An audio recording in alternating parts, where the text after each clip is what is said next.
कथा प्रसंग है सत्यवान बेटी सावित्री के जीवन के कथा कहो श्याराम। ये मैया हो, ये कथा जो है एक बेटी के, एक पत्नी के और एक बहू के जीवन के कथा हरे कहो श्याराम। और आज की ये वर्तमान समय में श्याराम हमन एक अच्छा बेटी बन के दाई तो एक अच्छा पत्नी नहीं बन पाथन श्याराम, और एक अच्छा पत्नी बन गए तो एक अच्छा बहू नहीं बन पाथन कहे।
के देवैया बोलाई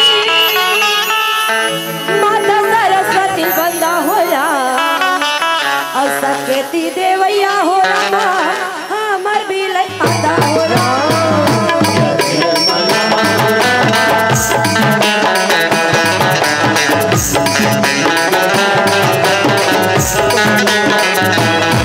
हो राम जन्म देवैया हो रामा माता पिता ला बंदा हो राम जाने के देवैया हो रामा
आज सबोला मैं अपन कथा प्रसंग से जोड़ चलूं से राम बोल छत्तीसगढ़ महातारी की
Hey!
चित्रकूट के घाट में अभय संतन के भीड़ राम तुलसीदास चंदन घर से भैया तिलक लेवत रघुवीर हो रहा।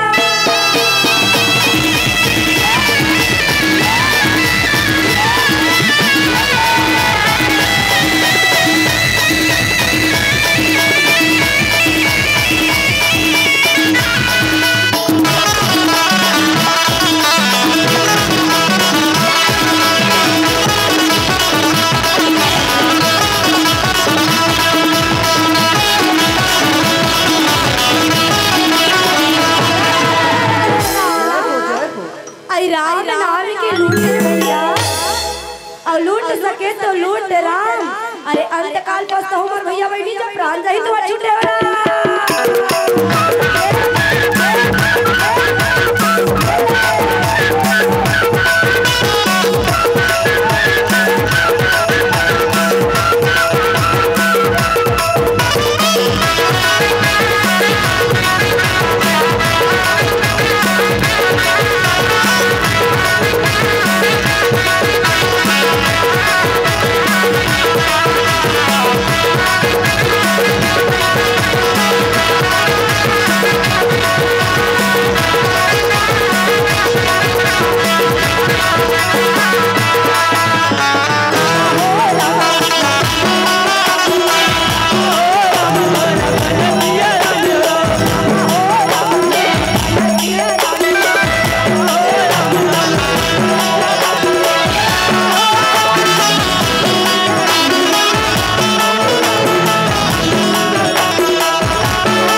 श्रीमती जीवराजन साहू कथे का हरे गलती होते बताने मन कैसा लिख रहे कोनो बड़ो और पुत्री श्रीमती चमेली साहू के सौजन्य में सुंदर यह कार्यक्रम रखेंगे। सबले पहले तो मैं आयोजक समिति के भैया मला बढ़िया दिल से धन्यवाद देते हो सियाराम और आपो मला धन्यवाद काबर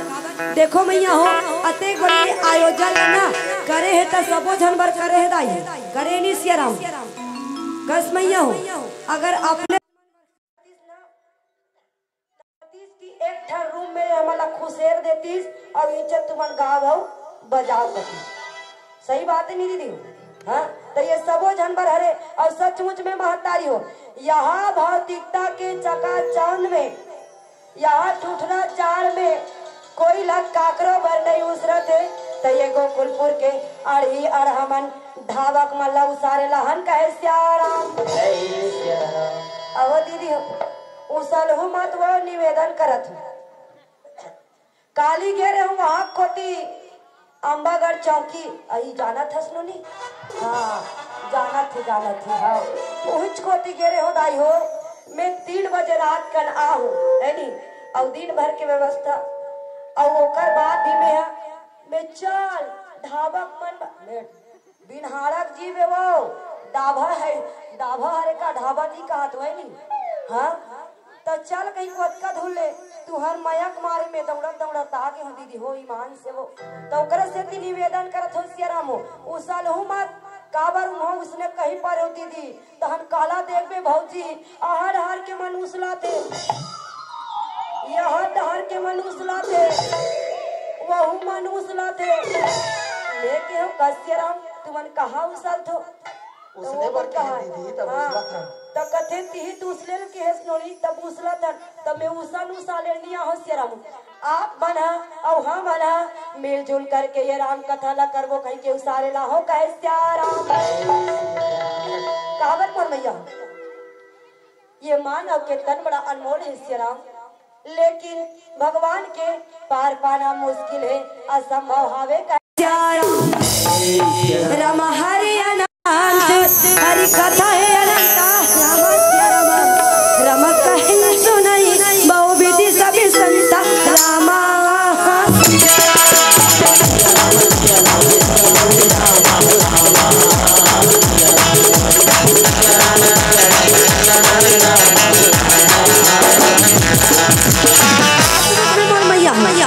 भगवान की कथा जो है अनंत अपार है सियाराम ये मानव के तन अनमोल है लेकिन भगवान के पार पाना मुश्किल है असंभव हवे कथन सियाराम सच में दीदी हो सबके पार होते हो काकी हो सबके पार नदिया के पार वहां दे करके मन गाना गावती ओ मन गाना गावत है नदिया के पार कुआं के पार दरिया के पार खेत के मेड़ पार नाली के पार और ज्यादा होगी नहीं दीदी हो तो ये डाभा के बैसाखिन घर के चौरा पार कथन बैठे का वो ईमान से कहा दाई में तोला नहीं कहा भगवान कसम तो नहीं कहा दाई सही बैठ के का करवे दाई मैं तोला नहीं कहा दाई मतलब अटका के पार ला पथन कथो का दाई लेकिन भगवान के कथा जो है अनंता पार हावे कहे सियाराम काबर मर मैया हो जे राम मानस के लिखने वाला है तहु हमें लिखे उन्हीं की ताई मत के अनुसार कहा तो कि तो वैसे महू कहा तो सियाराम का राम कवि न हो मैं चतुर कहा हो राम सियाराम राम मति अनुसार राम के गुण गाऊं रामा सिया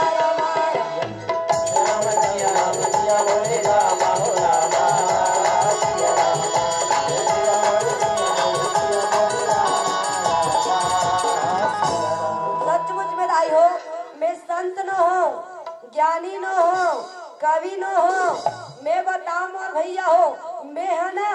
गोकुलपुर के कोचिया घर के बहू हरो कहे सियाराम ओ मैया हो महू तोरे मन जैसे साधारण एक महिला वो जो कि का पार पहुंच सियाराम फिर भी आवन जोन समय मिले समय के सदुपयोग करन वाणी पवित्र करन रचना पवित्र करन कहे सियाराम। सचमुच में दाई ऐसा समय बार बार नहीं मिले सियाराम, है ना। वाणी ला रचना ला अपन पवित्र करना है सियाराम, करना है नहीं भैया। अब का कर दाई हो आज के हेर काला बताओ, आज मोर कोरस करते थे मोर बाबू निया है, मोरे बेटा है ना। तबियत थोड़ा डाउन है वो इतनी उल्टी में तका कर दे। बेंजो मास्टर निया है, हमार कोरस करते भाई है ना, बेंजो बजाते हुआ लेकिन वो कोरस मास्टर है। तब इतनी उल्टी करके आगे है लाई हो और बिनहाड़ा के जीवे हमार मन से गाय में बजाय में कोनो प्रकार से गलती हो जाए तो सादर गलती ला क्षमा कर दे। हूँ कथन सियाराम।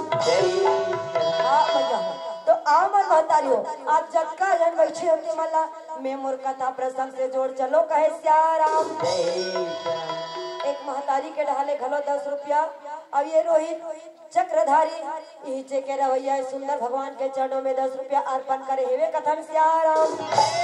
जैसे दान करे हो मोर मैया हो मोर भैया हो वैसे भगवान सदा तुहर कल्याण करे कथन सियाराम। आओ मोर भैया हो सब झलम में मोर कथा प्रसंग से जोड़ा तो सियाराम। हाँ हिंदी इंग्लिश जाना नहीं गोठिया था छत्तीसगढ़ी ईमान से नोनी हो। अब हिंदी इंग्लिश जाना नहीं गोठिया था छत्तीसगढ़ी और मोर बंटवारा के प्रसंग ला ये डाभा में बना तो राम नाम के करी जे मला बने लागी ते मन सरपट ओ मन माने तीरा दादा रे मैं तो वो कथो हाँ जे मला बने लागी लाई ते मन सरपट 3 लोहसराम और जे मला सिट्ठा पचरा लागी तो स्वाद अनुसार मिर्चला डालो जी कहे सियाराम। हाँ मैया हो सुधार के समझ लू मातारी हो तुहरे लइका सियाराम है ना। तो आओ मोर मैया हो मोर कथा प्रसंग है सत्यवान बेटी सावित्री के जीवन के कथा कहो सियाराम। ये मैया हो ये कथा जो है एक बेटी के एक पत्नी के और एक बहू के जीवन के कथा हरे कहो सियाराम। और आज की ये वर्तमान समय में सियाराम हमन एक अच्छा बेटी बन गए दाई तो एक अच्छा पत्नी नहीं बन पाथन सियाराम और एक अच्छा पत्नी बन गए तो एक अच्छा बहू नहीं बन पाथन कहे सियाराम। तो यही जीवन ला कैसे निर्वाह करना है और ये बेटी सावित्री ये तीनों चीज ला कैसे निर्वाह करी आवन ये कथा के माध्यम से जानन कहे सियाराम। हाँ दाइयो ये कथा के माध्यम से जानन सियाराम। और ये ला जाने बर आप जतका जन बैठे हो ते मल्ला में झारा झारा झारा झारा कैसे कर आई कैसे करते खात रे हो झारा झारा न्योता दे छो सियाराम। और झारा झारा न्योता दे दिन कैसन जातो दीदी हो कैसन जात हो वो एक ठन झारल धा के जात हन दीदी। हाँ एक मन इसलिए जात हो झारा झारा न्योता दीदी तो कैसन जात हो कतो वो। हाँ सब जन जात हो ना। हाँ तो जतका जन बैठे होते सबो झल्ला में झारा झारा न्योता देतो सिराम और सबो झल्ला कहा तो का आ वो दीदी आना आ भैया आना हरि भजन में भला आना प्रभु भजन में भला आना दीदी मेरे ठिकाना हरि भजन में दीदी मन लाला राम प्रभु भजन में भैया मन लाला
बना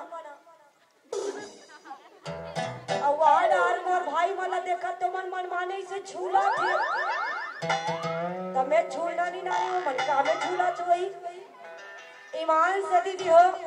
जे जगह राम जी के दरबार लगे रहते ना वो जगह बैठ के टुकुर टुकुर देखे के नहीं होए वो हाँ ना झूले के नहीं हो काबर जे टुकुर टुकुर देखत रहते और वैसे ऐसे झूलत रहते नहीं अभी नहीं कहा मोसी अगले जन्म में घुघवा नहीं झूलत टेट का बंग थे ईमान से तय डाभक मतलब मोर अब्बड़ मया लागी मोरे दाई भाई बहनी हरे कह के तो ओकरे से ती आप मला कहा तो मैया घुघवा और झूलत टेट का नहीं बन रहा तो का करूं बताओ राम नाम सार है बाकी सब आसार है और जे मन लेते राम नाम ओकर जीवन के बेड़ा पार है तो ओकरे से भी केहो दीदी होगा हरि भजन में दीदी मन ला लगाना राम प्रभु भजन में दीदी मन ला लगाना हरि भजन में दीदी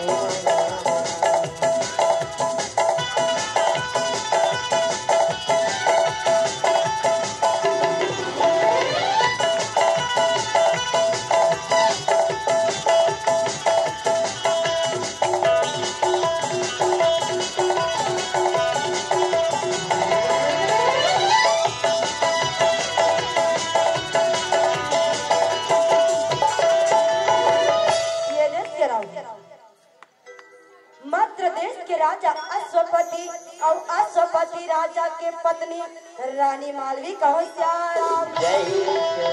आज श्याम हो राजा के राज्य में दाई हो आज राजा जो है सब प्रकार से परिपूर्ण है श्याम आज राजा जो है समाज सेवा धर्म निष्ठा धर्म परायण सब प्रकार से परिपूर्ण है राजा जो है कहे श्याम आज वो राजा के राज्य में दाई कोई ला कोनो प्रकार से ना तो दुख सताते ना तकलीफ सताते सब जो है सुखमय जीवन यापन करते कहे श्याम और जी राजा के राज्य में दाई हो सब जो है आनंद से हावे वही राजा के मन में आज अशांति है दुख है तकलीफ हावे कहे श्याम सचमुच में मैया एक ठन कहावत आते नहीं वो दिया तरी होते अंधियार होते नहीं दीदी दिया सरी झल्ला आजोर देते दाइयों कर तरी अंतस अंधियार रहते वैसे प्रकार से राजा के राज्य में सब सुखी है राजा दुखी भाव में बैठे है कहे श्याम ये हमारे बड़े भैया जो है देविका की इसका तो और काजती तो नाम बताई से 100 रुपया अर्पण करे है जैसे दान करे भैया भगवान सदा तुहर कल्याण करे कथन श्याम भुला जाऊं दाई हो लेकिन भगवान नहीं भुलाए श्याम है ना आज राजा जो है दुखी बैठे है श्याम आज मुनीश्वर है तेन आगे कथे राजा आज तक के आप लोग अपना दुखी में कभी नहीं देखे हो श्याम इतना उदास में तो लोग कभी नहीं देखे हो का बात हो गए एकदम चिंता में बैठे का बात हरे कहे श्याम तब तो राजा है तेन कथे काला बतावे मुनीश्वर अरे मोर का राज है पाट है धन है दौलत है भैया और यही राज पाट के चलैया एक संतान नहीं है एक पुत्र नहीं है मन बड़ा विचलित हावे कहे श्याम मन बड़ा विचलित है मुनीश्वर कतनो उपाय ला कट रहे हो ये मिलबे नहीं करत है कहे श्याम तब तो दाई हो आज मुनिवर है तेन कथे राजा एक काम कर श्याम आज रानी सन में मिलके दोनों पति पत्नी आज सुंदर मजा के माता सावित्री के व्रत कर ले कहे श्याम आज राजा के पास में बोले दाई आज राजा जो है रानी कर जाके सब बात न बताते आज दोनों जो है पति पत्नी मिलजुल करके सुंदर मैया सावित्री के व्रत पूजन करते कहे श्याम ये खिलेश्वरी चक्रधारी और रोहित चक्रधारी यही जे के रवैया सुंदर 20 रुपया अर्पण करे हावे कहे श्याम आज राजा रानी दाई हो सुंदर मजाक के दाई आज दोनों जन मिलजुल करके माता सावित्री ला मनावते कहे श्याम राम हे राजा राम राम हे राजा राम राम हे राजा राम राम हे राजा राम राम हे राजा राम राम हे राजा राम राम हे राजा राम राम हे राजा राम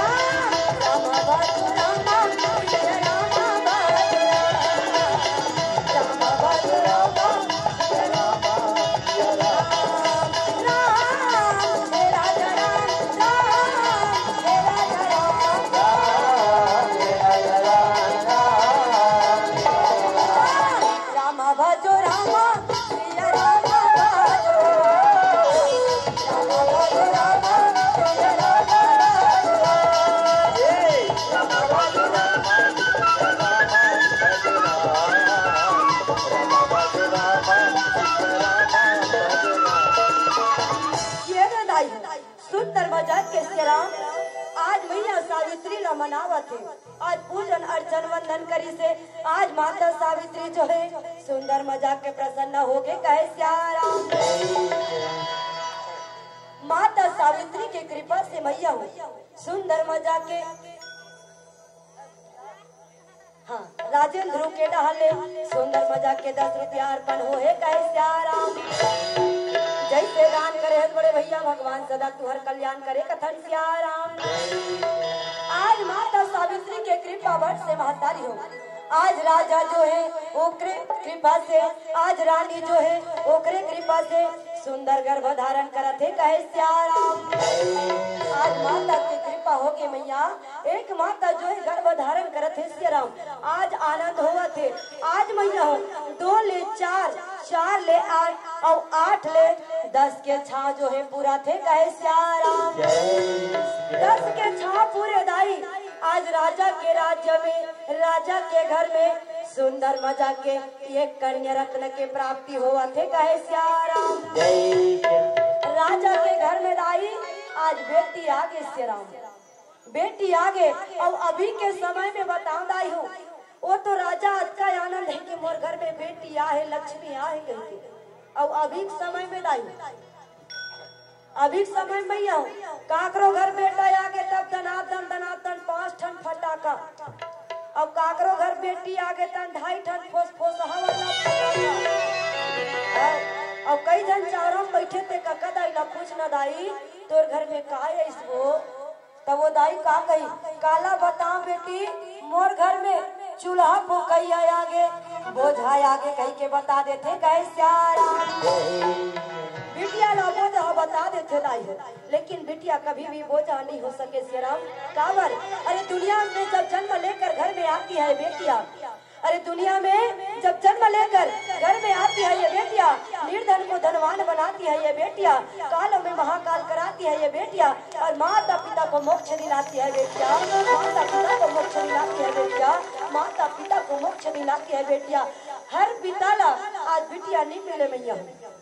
लेकिन हर बिटिया का पिता है सचमुच में महतारी हो। अरे जेकर घर में अरे धन दौलत नहीं है रोज कमा कमा के भैया अपन घर के निर्वाह करते वहू एक दिन कन्या दान कर दी तो कल बड़े कोई दान नहीं है। और आज के समय में हमन बिटिया ला बोझा समझ लेता बिटिया बोझा नहीं हो सकेला। अरे जे घर में बेटी आ जाते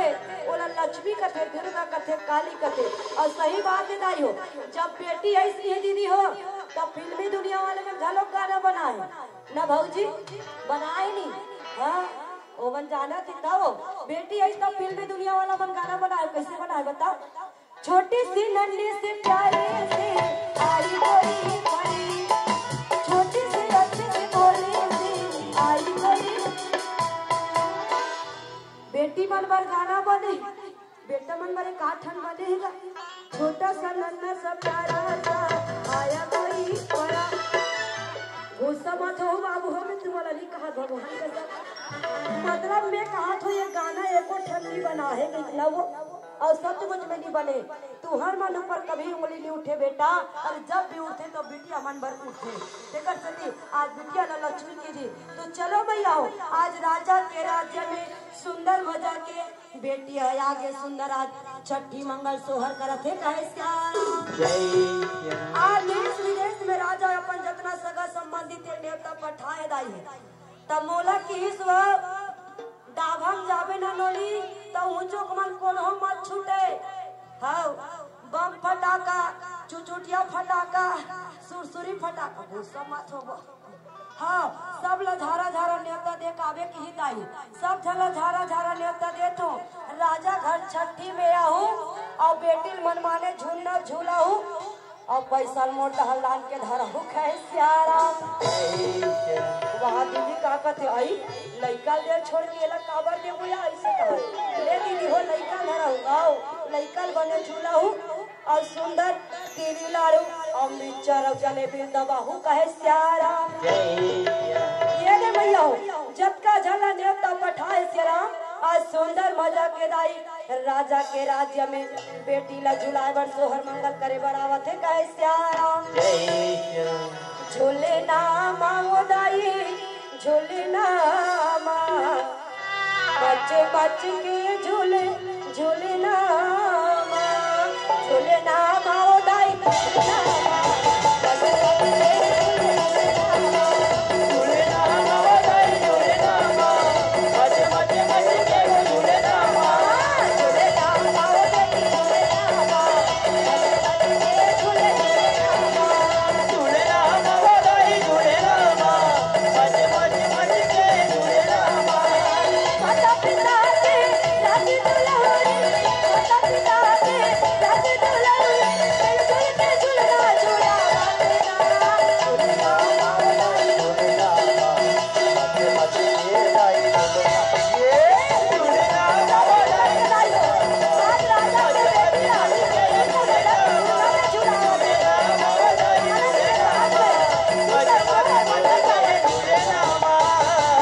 ये दे दाई सुंदर मजाक के झूलना झूलावत है दीदी मने को झन्नी झूली हमला का करना है दौआ तू मन जाना तू हर काम जाने तेरा ये दे हमार बड़े भैया मन आए और सुंदर झूलना ला झूला है अब मोला दे कहते कर सकते चला है हाँ राम जी सीताराम जी अरे बनेच नाम है भैया राम जी इसमें नाम है क्या राम जी सीताराम जी यशवंत साहू श्री यशवंत साहू जी के पुण्य स्मृति में आज सुंदर मजा के 51 रुपया के अर्पण करे है कहे श्याराम 51 लिखे 1 रुपया देवे बोलान क्यों ये तायो अब ये बड़ी सुंदर मजा के फरमाइश करे है कहे श्याराम अभी ले मन दिवाली गीत का थी अभी गाहन गा मोहन खेले हो रही होली वाला हो गया ले आगे आगे चल के तुम्हार फरमाइश सब पूरा हो ही कथन श्याराम ये दे मैया हो आज सब जो है पहुँचे आज बेटी ला सुंदर झूला झूला है श्याराम और ऋषि मुनि मन पहुँचे सुंदर आज विचार विचार के बेटी के नामकरण संस्कार करत है कहे श्याराम कथे राजा बड़ दिन के बाद में राजा आज तोर घर में सुंदर एक कन्या रत्न आया है वो भी माता सावित्री के कृपा से तेकर से दी तोर बेटी के नाम ला सुंदर सावित्री रखथन कहे श्याराम आज बेटी के नाम ला सावित्री रख दी दाई का रखिस भैया हो हाँ कतका बढ़िया है देखो न वो पहले के समय ला कथो में तो आपका आनंद आई माता सावित्री के कृपा से ऐसे तेकर से दी बेटी के नाम सावित्री रख दी पहली उसने करे नवो दीदी हो पहली काका दाई मन उसने नाम धरे वो मोर को ती देखो लो हाँ एतवार के आ जाता है एतवारी सम्मार के आ जाता है सम्मारी मंगल के आ जाता है मंगली बुधवार के आता बुधियारी गुरुवार का आता है बृहस्पति और शुक्रवार का आता है सुकारो और शनिवार का आता है पुकारो इसने नाम धरे दाई आज देखो माता के कृपा से बेटी के नाम सावित्री रखे श्याराम आज हमार तुहर बेटी बेटा मन हदाई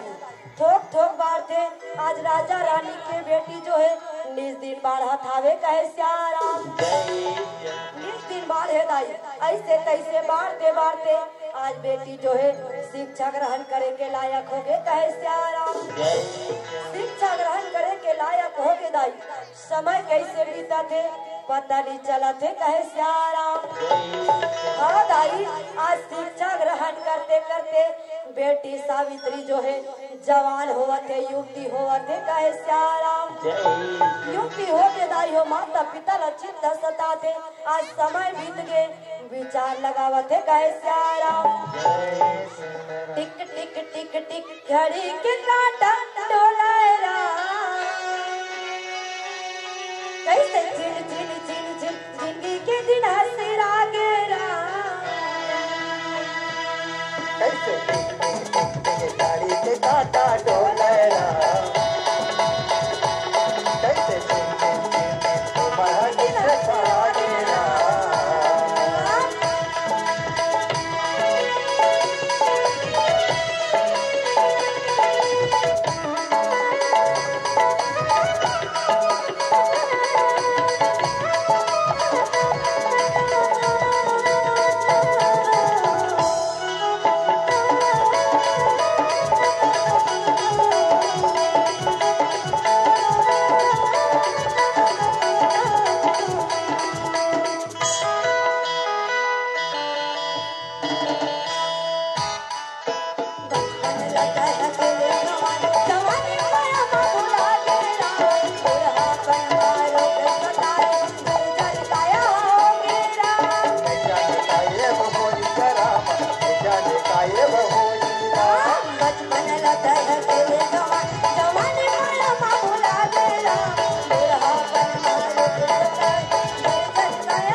ये दे दाई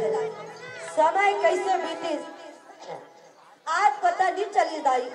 बेटी जो है आज बाल्यपन ले जवानी अवस्था में आ गई सियाराम। आज राजा रानी ला बड़ा चिंता सतावत है कहे सियाराम। सचमुच में दाई हो जे घर में बाढ़े बेटी बेटा रहते हर माता पिता ला चिंता सताते सियाराम। और आजकल के माता पिता मन चिंता सताते नहीं कहा टेंशन होवा थे कहते यह का कमल नहीं कहत गा वो दिन ऐसे काम के रहा गाई प्रोग्राम में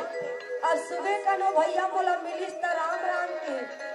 और सांझ कल 250 ग्राम हो गए रहा। तो मैं पूछा कस भैया दे कैसे सुबह कन को राम राम के वो अभी 250 ग्राम हो गए। तो कथे बहिनी काला बतावे मोर घर में बाढ़े बेटी है तेकर सेती टेंशन में 250 ग्राम हो गए हो कहे सियाराम। तब आजकल के पिता मन उसने कथे श्याम लेकिन राजा रानी त चिंता सताते सियाराम। आ देश विदेश में जाके बेटी के लायक सुंदर मजा के वर तलाश करते कहे सियाराम। पूरा वर तलाश करे दाई आज कोनो कर वर के पता नहीं चले। आज राजा है ते बेटी सावित्री करा के कथे बेटी मैं देश विदेश में जाके बेटी तोर लायक में वर तलाश करे कोनो कर पता नहीं चले ते कर ले एक काम करना बेटी जाके तेहा तोर मन के राजकुमार खोज के आ जाते कहे सियाराम। आज बेटी जो है सब चाह जथे दाई लेकिन भैया हो आज बेटी के समक्ष में पिता जो है 3 बात रखते भैया 3 बात रखते कथे बेटी जे घर में बाढ़ है बेटी रखे वो बेटी के कन्यादान नहीं करे वो पिता जो है निंदा के पात्र रखे कहे सियाराम। कथे बेटी अरे ऋतु काल में जे पति जो है स्त्री समागम नहीं करे वो पति जो है निंदा के पात्र रखे सियाराम। और पति के मर जाए के बाद विधवा माँ के लालन पालन नहीं करे वह पुत्र घलो निंदा के पात्र रखे गए सियाराम। समय के अनुसार तीनों ला निंदा के पात्र बता दी भैया हो पिता ला पति ला और पुत्र ला देकर सेती कथे बेटी ये देवता मन के नजर में मैं अपराधी जन बनो जाके सुंदर तोर मन के राजकुमार खोज के आजा कहे सियाराम। और सचमुच में दाई है आज बेटी सावित्री वो बेटी है दाई आज पिता के आज्ञा के पालन करते आज पिता की हित तब अपन खोज जाए पर तैयार हुआ थे। और आज के समय में उल्टा हो गए दाई आज के समय उल्टा हो गए अभी के वर्तमान समय उल्टा चला थे। अरे हमार बेटी बेटा मन पहले पसंद कर ले रहे तब जाके हमारा दाई दादा बताते तब जाके हमारा रिश्ता पक्का करता। लेकिन बेटी सावित्री जो है सुंदर पिता के आज्ञा ला माने है रथ घोड़ा ला सजावत है बूढ़ा मंत्री ला लेते ब्राह्मण मल्ला और सुंदर मजा के वर के तलाश पर निकला थे कहे सियाराम। आज बूढ़ा ब्राह्मण ले मंत्री ला ले रथ घोड़ा ला सजाए और सुंदर मन के राजकुमार खोजे बर निकला थे कहे सियाराम। सुने सुने मोर माया पीर के संगवारी राम आजा नैना ती आजा रे आजा राम आजा नैना ती आजा रे आजा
राजपुर लिखेगा तो सुंदर मजा के 10 रुपया अर्पण करे है कहे सियाराम। और यह गाना फरमाइश करे है मोंगरा मोंगरा कथे हमन तो मोंगरा नहीं जानन कथन सिया राम। जय ये दे दाइयो आज बेटी जो है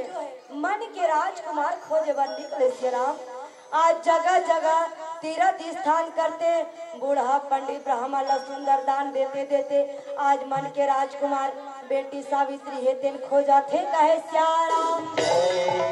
सचमुच में दाई बेटी जो है सुंदर गंगा स्नान कर करके अपन मन के राजकुमार खोजा थे श्याराम। और ये डहर बेटी ला भेजे है राजा रानी बड़ा चिंतित बैठे है कहे श्याराम। सावर भैया आज ये होती चारों कोटी आज जाके राजा खुदे अपन बेटी के लायक वर तलाश करे श्याराम। कौन हो कर नहीं मिले आज बेटी ला बेचे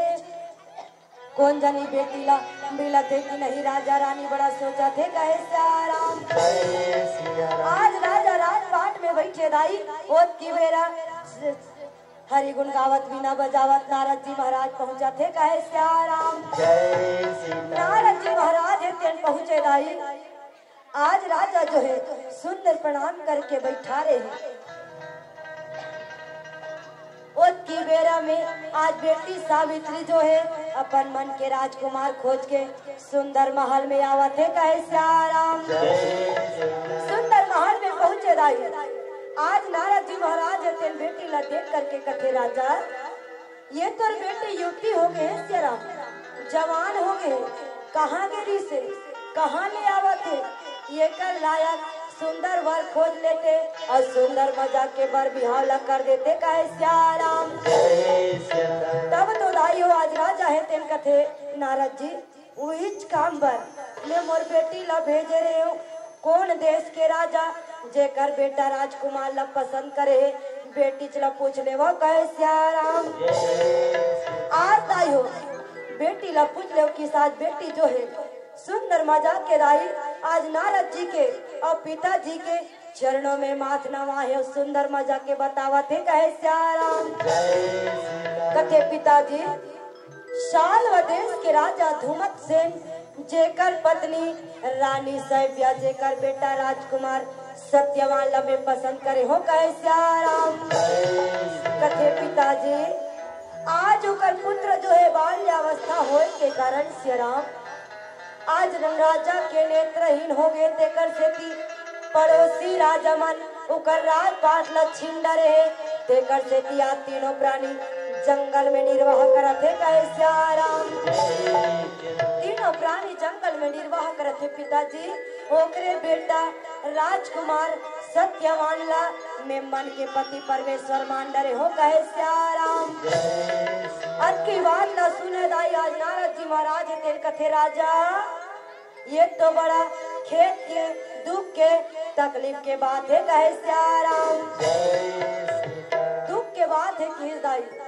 तब तो आज राजा है तेल पूछे बल्लक थे आज बेटी घर जाके सुंदर मजा के वो भगवान ला स्मरण करते कहे श्याराम। गौवा के चरैया तोला बंदा हो रामा और बंसी के बजैया तोला सुमरा हो रामा। गौवा के चरैया तोला बंदा हो रामा और बंसी के बजैया तोला बंदा हो रामा। गौवा के चरैया तोला बंदा दिया रामा बंसी के बजैया तोला सुमरा हो रामा।